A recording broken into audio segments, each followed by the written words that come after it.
7 years after he left to study abroad, the boy I'd loved my whole life finally came home to introduce his new girlfriend to his parents. That same week, my doctors finally announced that my 7-year battle with cancer had failed. I could go home to die. When Sherman saw me being wheeled out by my mother, a cruel smirk touched his lips. Well, 7 years and look at you, he sneered. So pathetic you can't even walk on your own 2 feet. Hearing the contempt in his voice, I just quietly pulled down the sleeve of my jacket, hiding the dense constellation of needle marks on the back of my hand. It's nothing, I said softly. I just fell and broke a bone. He let out another sharp, mocking laugh. Is that so? Well, in that case, since I'm getting married soon, you can be my fiancé's bridesmaid. I managed a faint, calm smile. I can't. I'm going somewhere very far away soon. With that, I patted my mother's hand, a silent signal for her to push me home. As soon as we got home, my mom helped me into bed. It wasn't long before Sherman's mother showed up. She stepped into my room, her eyes darting toward me, her words hesitant. Nina, she began. I have an enormous favor to ask. Her face was flushed. She didn't have to say the rest. I already knew. It was the same as 7 years ago. The memory was seared into my mind. The day I was diagnosed, she had burst into my hospital room, her expression a frantic mix of urgency and guilt. I hadn't even had a chance to process the word cancer. I was hysterical, sobbing with terror, when she fell to her knees in front of me. Nina, I'm begging you, she'd pleaded, her voice a desperate whisper. Don't drag Sherman down with you. He just got his acceptance letter. If he finds out you're sick, he'll never go. You and Sherman grew up together. You've been in love for years. Please, for my sake, don't ruin his future. Break up with him, please. I've already figured it all out. I've arranged for a boy to meet you. All you have to do is pretend to kiss him downstairs. Let Sherman catch you, then just break his heart. Because of her words, the first thing I did after my diagnosis wasn't schedule treatments or see a specialist. It was to stage a betrayal, to coldly, cruelly break Sherman's heart and force him out of the country. And now, just as I expected, her voice dropped to a conspiratorial, guilt-laden whisper. Nina, don't blame me. I have no choice. Sherman's new girlfriend. They were classmates through his master's and PhD programs. They're a perfect match in every way. I can't let such a perfect marriage fall apart. You know how much Sherman has always cared for you. If he finds out the truth about what happened back then, I'm afraid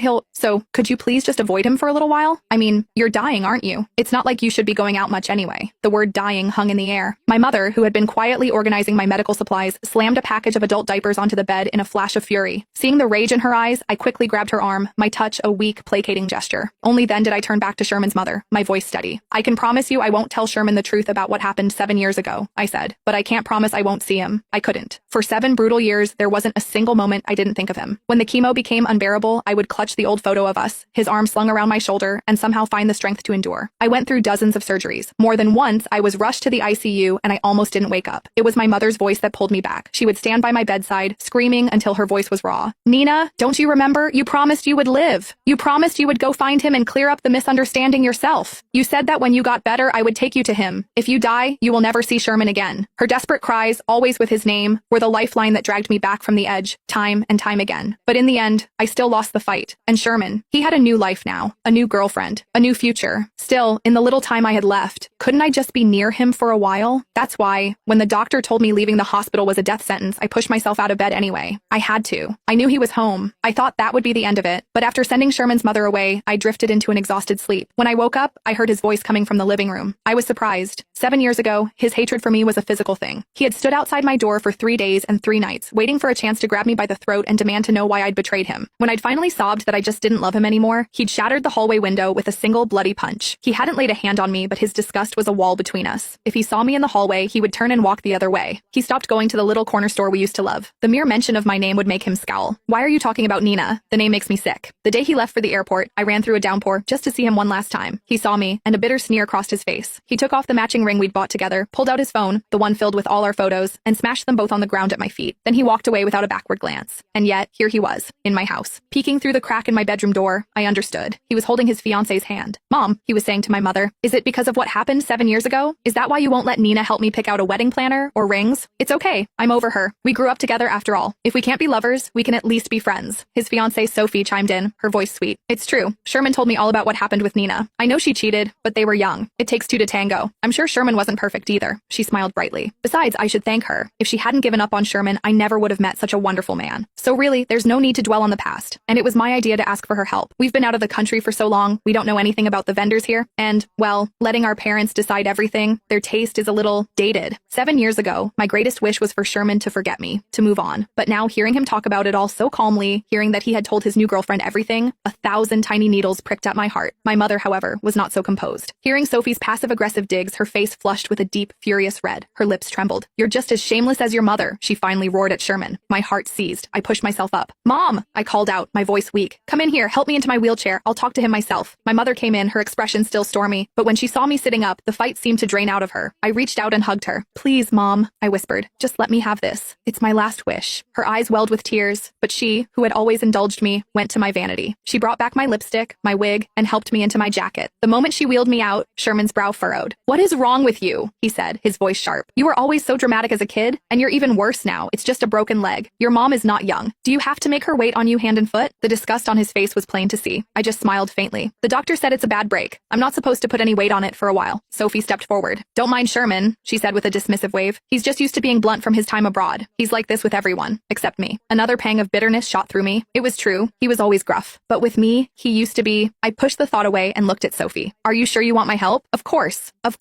she chirped. After a few more minutes of strained small talk, I sent them on their way. That evening, Sherman called. He told me to be ready tomorrow morning. We were going to see the wedding planner. My fingers gripped the phone so tightly my knuckles turned white. I was greedy for the sound of his voice, but terrified at the same time. It had been 7 years since I'd heard him like this, just the two of us on the phone. Back then, I used to fall asleep every night to the low, comforting rumble of his voice in my ear. I was lost in the memory when a woman's voice shattered the silence from his end. Sherman, come dry my hair. I snapped back to reality and managed a quick, okay. The moment I answered, he hung up. Listening to the dead dial tone, tears I didn't know I was holding back began to fall. I knew this was coming, but seeing it, hearing it, knowing he belonged to someone else now, the pain was a physical, aching thing. Sherman had told me to be ready at 10 a.m. I was so anxious that I had my mom wheel me downstairs at 9:30. We waited and waited. By noon, he still hadn't shown up. When I tried to call, he declined it. My mother tried to coax me back inside several times, but I refused. Getting out of the house had taken every last ounce of my strength. I knew that after this, I might never leave again. Finally, at 1 p.m., he called. They were coming down. My mom was furious, but I pleaded with her until she managed to paste on a neutral expression. As soon as I was in the car, Sophie turned to me with a saccharine smile. Sorry about that, Nina. Sherman and I were up a little too late last night. I just couldn't drag myself out of bed this morning. My hand clenched in my lap. Sherman, after stowing my wheelchair in the trunk, glanced at me in the rearview mirror as he got into the driver's seat. Why are you explaining anything to her? He said coldly to Sophie. The familiar ache returned. I just turned and waved to my mom through the window. He drove fast, the car lurching in a way that made my stomach churn. I bit my lip and endured it. I remembered how it used to be. After he got his license, he would always borrow his dad's car to take me out. He knew I got car sick, so he drove so smoothly, so carefully. I got sick in taxis, on buses, but never, not once, in his car. He slammed on the brakes and my weak body was thrown hard against the back of the seat. A wave of nausea washed over me and a small whimper escaped my lips. From the front seat, I heard his mocking laugh. You don't actually think I'm still going to drive carefully for you, do you, Nina? No sudden stops, no speeding up? I wiped a tear from the corner of my eye. No, I said, my voice quiet. You should be careful for Sophie. She's your girlfriend now. You're damn right she is, he sneered and stomped on the accelerator. My body slammed back into the seat again, my back screaming in protest. But I smiled. At least there was hate. At least while I was still alive, I occupied some small dark corner of his heart.